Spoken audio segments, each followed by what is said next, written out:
नमस्कार, मेरा नाम है रोहित और आपने देखना स्टार्ट कर दिया है परमार मीडिया लाइव। दोस्तों, बिहार में चुनाव का मौसम पूरा गर्म हो चुका है और कुछ प्रत्याशियों को अपना नाम टिकट के रूप में मिल चुका है और कुछ प्रत्याशी अभी भी इंतजार में हैं। जैसे कि जनसुराज ने अपना पहला लिस्ट जारी कर दिया है, लेकिन महागठबंधन और एनडीए के खेमे से अभी तक किसी प्रत्याशी का नाम घोषित नहीं किया गया है। हो सकता है कि जब तक ये वीडियो आए तब तक कुछ प्रत्याशियों का नाम इन गठबंधनों द्वारा घोषित कर दिया गया होगा। लेकिन आज का विषय वो नहीं है। आज का विषय है सिवान विधानसभा। जी हाँ दोस्तों, 105 सिवान विधानसभा के बारे में आज हम इस वीडियो में चर्चा करेंगे। और इस चर्चा में हमारे साथ हैं परमार मीडिया लाइव के संपादक श्री नवीन सिंह परमार जी। और इस चर्चा में हम ये जानने का प्रयास करेंगे कि सिवान विधानसभा का चुनाव जो है अंत अंत तक जाकर किस करवट बैठेगा, यानी कि कौन सा प्रत्याशी अपने नाम सिवान विधानसभा का जीत अपने नाम दर्ज करेगा। तो सर, सबसे पहले आप ये बताइए कि अभी के जो मौजूदा विधायक हैं सिवान सदर के, वो उनका कार्यकाल कैसा रहा है 5 साल?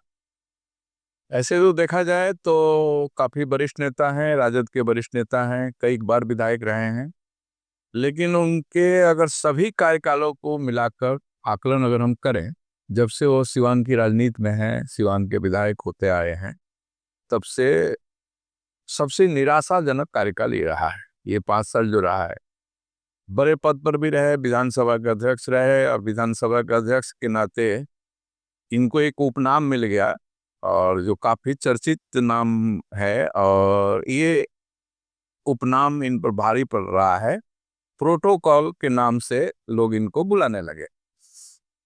तो आपका जो प्रश्न है कि कैसा रहा कार्यकाल, तो ये जो 5 साल का कार्यकाल है वर्तमान विधायक राजद के अवध बिहारी चौधरी जी का, बहुत ही निराशाजनक रहा है। तो जैसा कि आपने बोला कि इनका प्रदर्शन निराशाजनक रहा है, लेकिन सुनने में आ रहा है कि महागठबंधन फिर से इनके नाम पर चर्चा कर रही है, यानी कि फिर से इनको मौका मिल सकता है सिवान सदर से महागठबंधन की तरफ से लड़ने का। लेकिन इसके साथ ही कुछ नेता हैं महागठबंधन के, जो कि युवा हैं और काफ़ी दिनों से लगे भी हुए थे।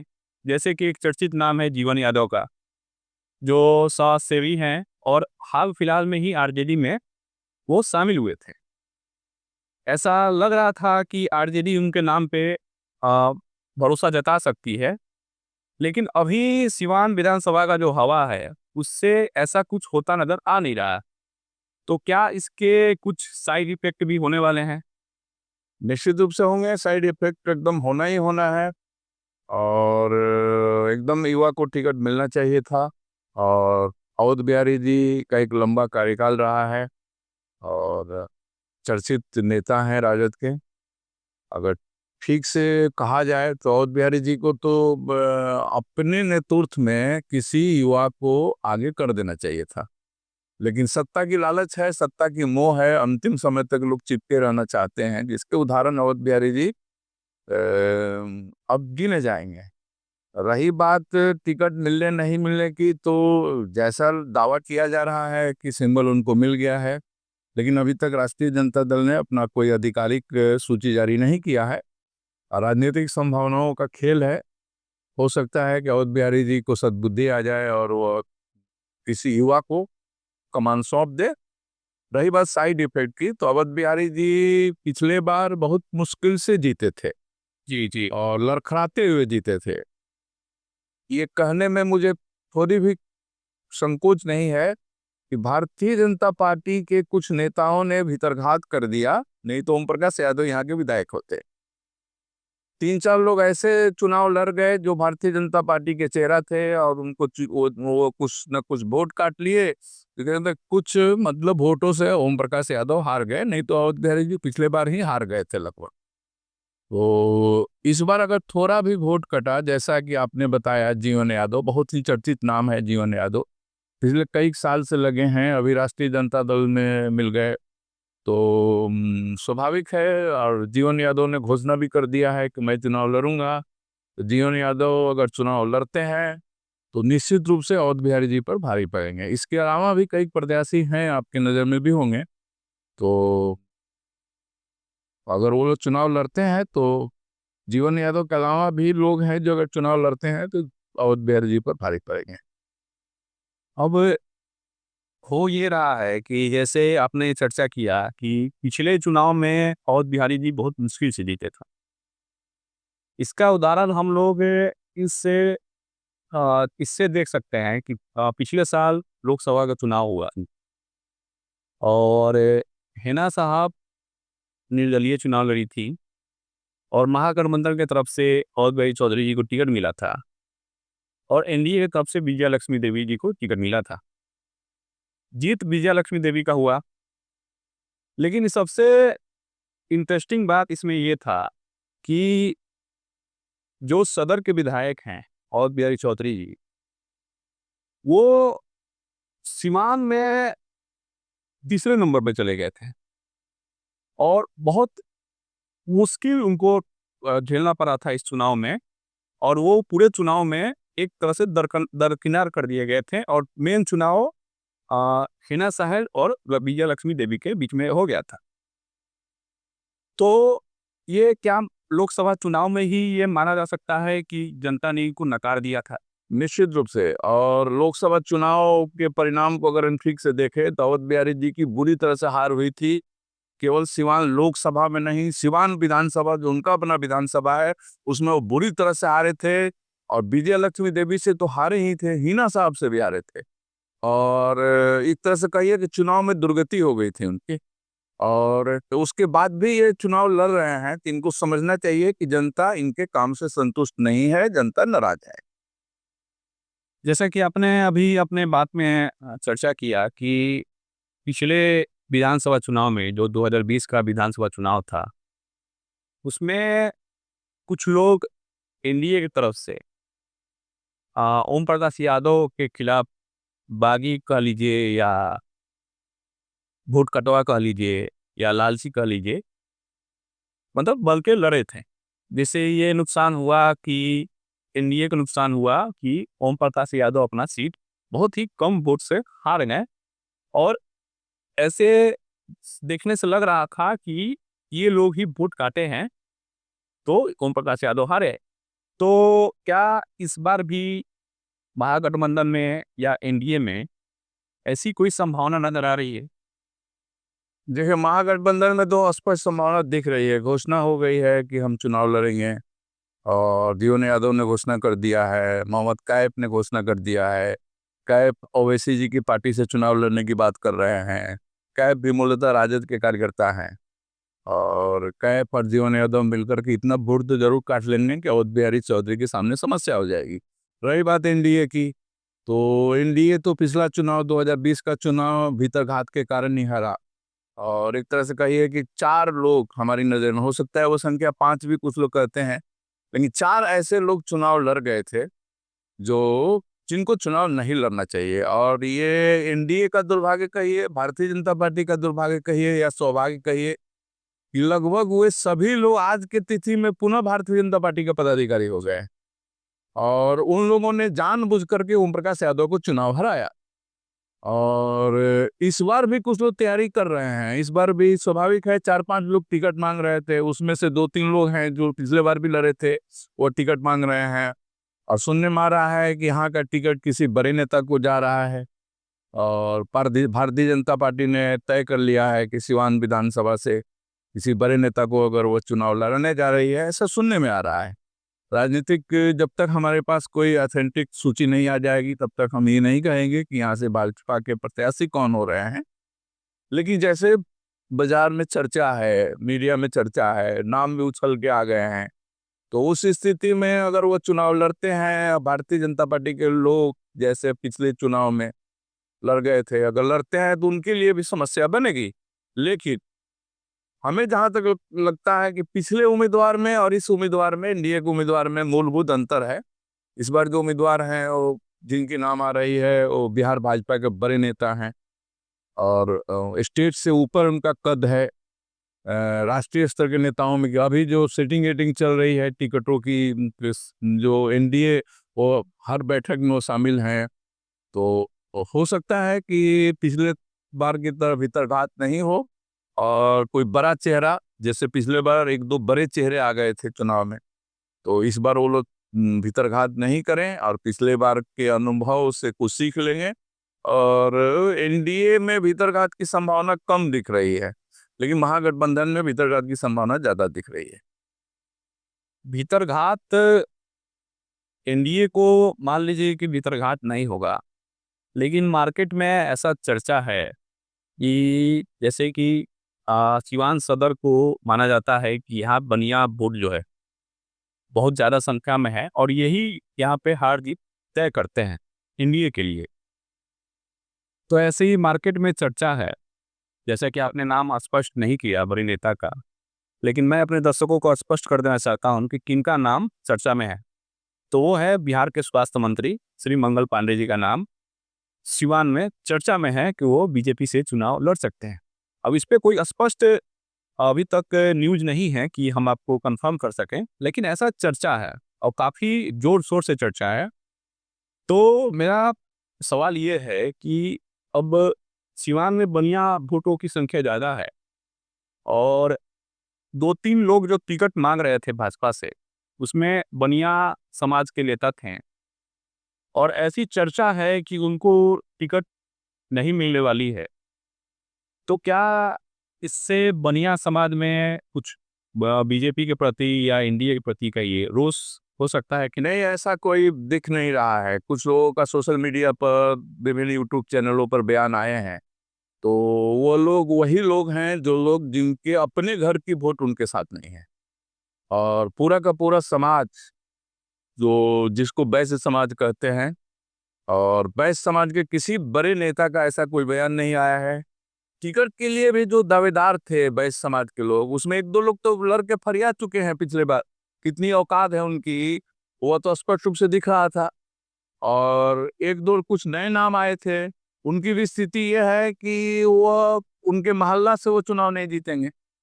तो मतलब ये प्रेशर की राजनीति है, केवल बार्गेनिंग किया जा रहा है। और जो भी चर्चाएं आई हैं, जो आई हैं कि मतलब ये वोट नहीं मिलेगा, वैश्य समाज का वोट नहीं मिलेगा, ऐसा कुछ लगता नहीं है। अगर जैसा कि आपने बताया कि मंगल पांडे यहाँ से चुनाव लड़ेंगे, मैं तो इस बात को अभी नहीं कहूँगा संपादक के नाते, क्योंकि जब तक भारतीय जनता पार्टी घोषित नहीं करती है तब तक अपना सोच है कि हमें प्रत्याशी की बात नहीं करनी चाहिए। नाम है, चर्चा में है, मंगल पांडे का नाम चर्चा में है, मंगल पांडे चुनाव लड़ेंगे तो अच्छी बात है, लड़ना भी चाहिए। बड़े नेताओं को भी चुनाव लड़ना चाहिए। और उनके चुनाव लड़ने के बाद मुझे ऐसा नहीं लगता है कि सिवान का कोई बड़ा नेता वैश्य समाज का हो जो मतलब उनके खिलाफ में आकर चुनाव लड़ेगा, क्योंकि बड़े ही मृदुल स्वभाव के हैं और वैश्य समाज के साथ उनका बहुत ही घनिष्ठ संबंध है। और उनके संबंध का, उनका जो व्यवहार है, उसका फायदा उनको मिलेगा इस चुनाव में। तो वैसा कैसे हो गया? जैसे कि अभी 1-2 महीना पहले तक मंगल पांडे जी का नाम कहीं दूर-दूर तक चर्चा में सिवान में नहीं था। ऐसा लग रहा था कि हो सकता है कि फिर से ओम प्रकाश यादव जी या उनके सुपुत्र जो हैं, उनको टिकट मिल जाए या किसी अन्य नेता को, जैसे लोकल लेवल पे ही किसी अन्य नेता को बीजेपी अपने रूप में देखे। लेकिन ऐसा क्या हो गया कि बीजेपी को अपने एक बड़े नेता को सिवान में उतारना पड़ रहा है? और इसके पीछे बीजेपी की सोच क्या लगती है आपको? नहीं, ऐसा कुछ नहीं है कि अचानक कुछ हो गया है। भारतीय जनता पार्टी प्रयोगधर्मी पार्टी है और भारतीय जनता पार्टी हमेशा प्रयोग करते रहती है। और पिछले चुनाव को अगर हम ठीक से नज़र डालें, मध्य प्रदेश का चुनाव हुआ, हरियाणा के चुनाव हुए, महाराष्ट्र के चुनाव हुए, उस चुनाव में स्पष्ट रूप से दिखने लगा था कि भारतीय जनता पार्टी अपने बड़े जो महारथी हैं उनको चुनाव मैदान में उतार रही है। और इस बार भी ये संकेत मिलने शुरू हो गए थे कि बड़े महारथी जो मंत्री हैं, सांसद हैं, पूर्व सांसद हैं, ऐसे लोगों को भारतीय जनता पार्टी इस बार कहीं ना कहीं से चुनाव में उतारने जा रही है। और भाजपा का तो इतिहास रहा है, भाजपा अपने बड़े नेताओं को नए नए क्षेत्रों से लड़ा करके नया प्रयोग करती है। इसका सबसे बड़ा उदाहरण प्रधानमंत्री नरेंद्र मोदी जी हैं। वो कहाँ गुजरात से आकर के बनारस से चुनाव लड़ गए। तो बहुत बहुत बड़े मार्जिन से जीते। हाँ, मार्जिन से जीते और उसके बाद उसका प्रभाव पड़ता है। तो मंगल बाबा पार्टी ने तय किया, अगर मंगल बाबा यहाँ से प्रत्याशी होते हैं तो वह पार्टी का निर्णय है, वो मंगल पांडे का निर्णय नहीं है। जो लोग कहते हैं कि मंगल पांडे सिवान से जानबूझ के लड़ रहे हैं, तो ऐसा कुछ नहीं है। पार्टी ने निर्णय किया है और भारतीय जनता पार्टी का निर्णय सर्वोपरि होता है, हर कार्यकर्ता को मानना पड़ता है। मैं जहाँ तक जानता हूँ कि मंगल पांडे ने सिवान मांगा नहीं होगा। मीडिया में जैसे खबरें आ रही थी, वो कुम्हरार चाह रहे थे, अगर पार्टी ने कहना था उनका कि अगर पार्टी चुनाव लड़ाती है तो कुम्हरार से लड़ावे, लेकिन पार्टी ने तय किया और तय करने के पीछे कारण रहा होगा। सिवान 8 विधानसभा क्षेत्र है, सिवान सबसे बड़ी बात है उनका गृह जिला है जी, और गृह जिला में उनको अगर चुनाव लड़ाया जा रहा है तो स्वागत होना चाहिए। और पार्टी का निर्णय सर्वोपरि निर्णय है। एक और नाम सिवान विधानसभा में चर्चा में बना हुआ है, और वो नाम है मुस्लिम समुदाय से आता है, मोहम्मद कैफ का। अब मोहम्मद कैफ ये घूम घूम के कह रहे हैं कि एक तरह से वो धमकी दे रहे हैं महागठबंधन को कि महागठबंधन जो है मुसलमानों को टिकट नहीं देती है, तो मैं मुसलमानों का प्रतिनिधित्व प्रतिनिधित्व कर रहा, और मैं चुनाव लड़ूंगा। अगर महागठबंधन मुसलमानों को 60 सीट दे देती है पूरे बिहार में, तो मैं चुनाव नहीं लड़ूंगा। लेकिन ऐसा दूर दूर तक कहीं संभव नहीं लगता है कि महागठबंधन मुसलमानों को 60 सीट देगी, जो कि उनका बात कहीं हद तक सही भी है, क्योंकि मुसलमान जो है, मुस्लिम समाज जो है, महागठबंधन को भरपूर सपोर्ट करता है। लेकिन महागठबंधन देखा जाए तो उस तरह से न्याय नहीं कर पाती है उनके साथ, उनको जितनी उनका हक है उतना नहीं दे पाती है। तो क्या अगर मोहम्मद कैफ सिवान सदर से लड़ते हैं, तो क्या जो मुस्लिम समाज का वोट है वो आरजेडी से तितर बितर हो सकता है क्या? देखिए, अभी कुछ कहना इस पर बहुत जल्दीबाजी होगी। मोहम्मद कैफ पिछले बार भी चुनाव लड़े थे रघुनाथपुर से, और मतलब कोई अच्छा खासा प्रदर्शन नहीं कर पाए थे। अच्छे स्पोर्ट्समैन हैं और समाज के बीच में रहते हैं, लेकिन इधर इन दिनों मतलब हुआ बहुत ही स्पोर्ट्समैन कम, और वो एक मतलब क्या धर्म विशेष की राजनीति शुरू कर दी है। हो सकता है उनकी अपनी कोई मजबूरी हो। मैं किसी के व्यक्तिगत व्यवहार पर नहीं जाना चाहता, और जाना भी नहीं चाहिए हम लोगों को, वो स्वतंत्र हैं सोचने के लिए। लेकिन एक अच्छे स्पोर्ट्समैन थे और काफ़ी अच्छा खेल के लिए उन्होंने सिवान के लिए किया भी है, इससे इनकार नहीं किया जा सकता है। लेकिन अब यहाँ का जो अल्पसंख्यक वोटर है सिवान विधानसभा का, इसको निर्णय करना पड़ेगा कि ये डॉक्टर मोहम्मद शहाबुद्दीन के परिवार, हेना साहब और ओसामा साहब के नेतृत्व में राजद के साथ ये जाएंगे कि कैफ के साथ जाएंगे, ये तो समय बताएगा। लेकिन निश्चित रूप से वह प्रयास करेंगे मोहम्मद कैफ कुछ वोट लेने का, और अगर थोड़ी भी सफल हो जाते हैं अपने प्रयास में तो अवध बिहारी चौधरी के लिए मांगा पड़ सकता है।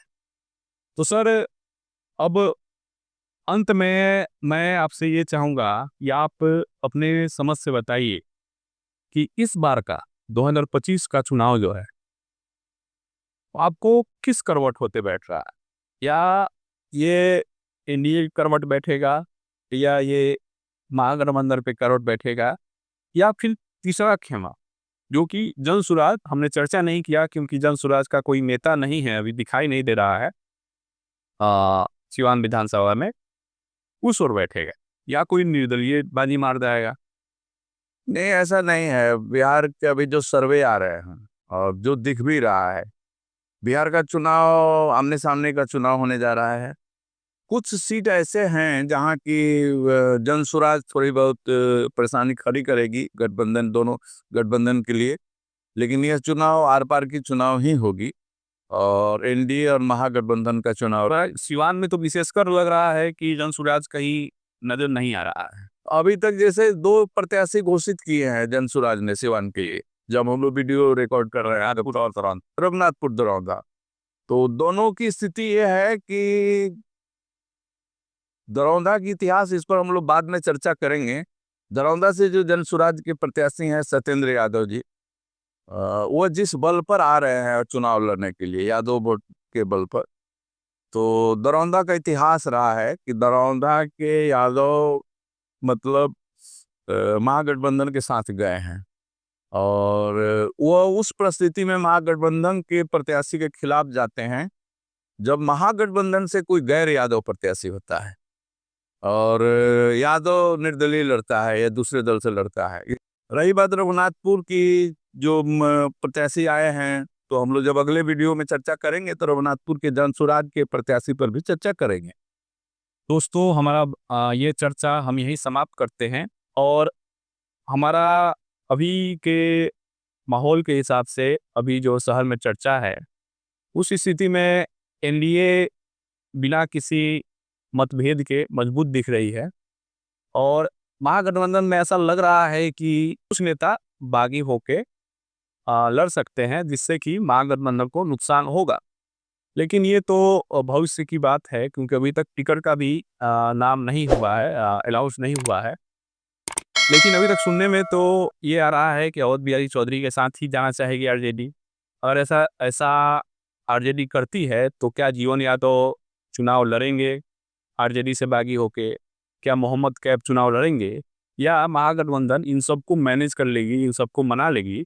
और यही एनडीए के साथ भी क्या होता नजर आएगा? अगर मंगल पांडे जी को टिकट मिल जाता है तो क्या जो 3-4 नेता हैं वैश्य समाज के और अलग अलग धर्मों के, अलग अलग जातियों के, माफ़ कीजिएगा, वो जो उनके सुनने में आ रहा है कि वो चुनाव लड़ेंगे, तो क्या वो भी चुनाव लड़ेंगे या बीजेपी उनको मना लेगी और मंगल पांडे या जिनको भी टिकट मिलेगा वो यहाँ से जीत कर विधानसभा जाएंगे?